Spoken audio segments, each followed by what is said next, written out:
याकूब ने परमेश्वर की आज्ञा मानी और अपने पिता के पास हेब्रोन पहुंच गया। पिछले अध्याय में हमने पढ़ा था कि परमेश्वर की आज्ञा ना मानने पर याकूब के जीवन में क्या-क्या दुर्घटनाएं हुई। पिछले अध्याय में हमने यह भी देखा कि उसमें परमेश्वर का नाम एक बार भी नहीं लिया गया था।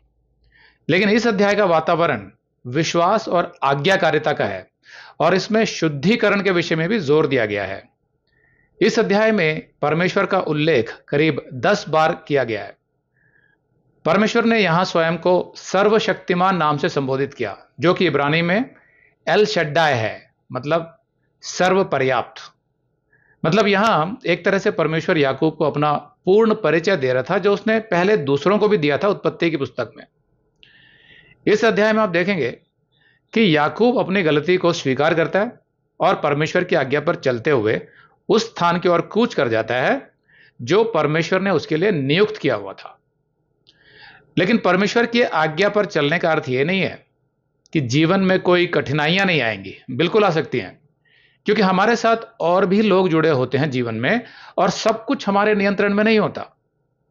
इस अध्याय में याकूब कुछ पाता है और कुछ खोता भी है। याकूब अपने पिता इसहाक और अपनी पसंदीदा पत्नी राहेल को खो देता है, क्योंकि उनकी मृत्यु हो जाती है। फिर याकूब का पहला पुत्र एक भयानक पाप कर देता है। इस अध्याय से हम सीखते हैं कि मसीही जीवन का अर्थ कठिनाइयों से बचते रहना और केवल अच्छे दिनों का आनंद लेना नहीं है, बल्कि मसीही जीवन का अर्थ है परमेश्वर के साथ चलना और यह विश्वास करना कि हर परिस्थिति में परमेश्वर हमारे साथ है, चाहे वो हमारे रास्ते में कितनी भी कठिनाइयां क्यों ना आने दे। एक परिपक्व मसीही वो होता है जो कठिनाइयों के समय में केवल यह प्रार्थना नहीं करता कि प्रभु मुझे इसमें से बाहर निकाल, बल्कि वो उस परिस्थिति में यह भी जानने की कोशिश करता है कि प्रभु उसे इसमें क्या सिखाना चाहता है। देखिए, मैं जानता हूं कि कोई भी मसीही कठिन परिस्थितियों में फंसे नहीं रहना चाहता, लेकिन उसे यह नहीं भूलना चाहिए कि उसमें भी परमेश्वर हमारे अंदर कुछ काम कर रहा होता है और हमारे चरित्र को निखार रहा होता है। तो आइए याकूब के जीवन के नए अध्याय को पढ़ते हैं। उत्पत्ति 35:1। तब परमेश्वर ने याकूब से कहा, यहां से कूच करके बेतल को जा और वहीं रह और वहां पर ईश्वर के लिए वेदी बना, जिसने तुझे उस समय दर्शन दिया जब तू अपने भाई एसाव के डर से भागा जाता था। सुसमाचार की खूबी यह है कि हम कितनी भी बार प्रभु में असफल क्यों ना हो जाएं, फिर भी अगर हम पश्चाताप करके आज्ञा पालन करते हैं तो फिर खड़े हो सकते हैं। इब्राहिम, इसहाक, दाऊद, योना भविष्यद्वक्ता और यहां तक कि पतरस के साथ भी ऐसा ही हुआ था। इन उदाहरणों से हमें समझ आता है कि परमेश्वर का अनुग्रह क्या होता है और साथ में यह भी कि हम अपने दम पर स्वर्ग जाने के योग्य नहीं हैं, क्योंकि हम में बहुत सी कमियां हैं।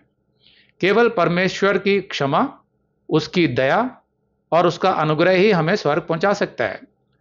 और परमेश्वर ने हर मसीह को उद्धार के समय यह आशीष दी है कि उसका उद्धार कभी नहीं खो सकता। सोचो, हमारे लिए यह कितना बड़ा आश्वासन है। जब भी हमसे पाप होता है, यही आश्वासन हमें आशा देता है और वापस खड़ा करता है। कई वर्षों तक याकूब बेतल से 30 मील दूर रहा, सुक्कोत और शकेम में, और अपनी अवज्ञा के लिए उसे बड़ी कीमत चुकानी पड़ी। अगर आप ये संदेश पूरा देखना चाहते हैं तो आप इसे हमारे वेबसाइट hindiBiblestudy.com पर देख सकते हैं। यह वीडियो हमारे मई के वीडियोस में अपलोड किया हुआ है, तो जिनके पैकेज में भी मई का महीना शामिल है, उनको यह वीडियो उनके मई अकाउंट में मई के वीडियोस में मिल जाएगा। अगर आप हमारे वीडियो फोन पर देख रहे हैं तो अच्छी स्पीड के लिए कृपया गूगल क्रोम या मोजिला फायरफॉक्स ब्राउजर इस्तेमाल करें।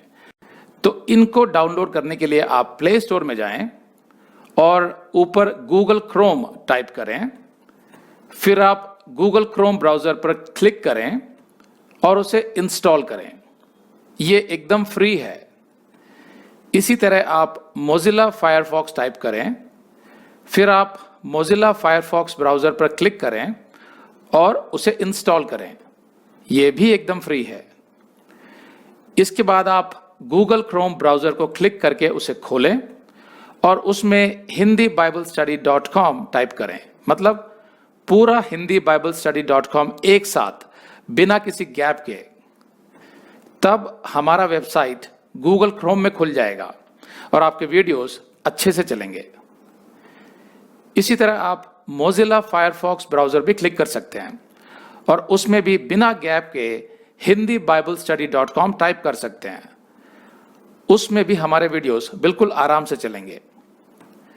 इसके अलावा अगर आप चाहें तो बेहतर स्पीड के लिए आप वीडियो के नीचे बने प्ले बार पर सेटिंग्स का चिन्ह दबाकर 240p 240p सेलेक्ट कर सकते हैं, जिससे आपका बहुत ही कम डेटा खर्च होगा।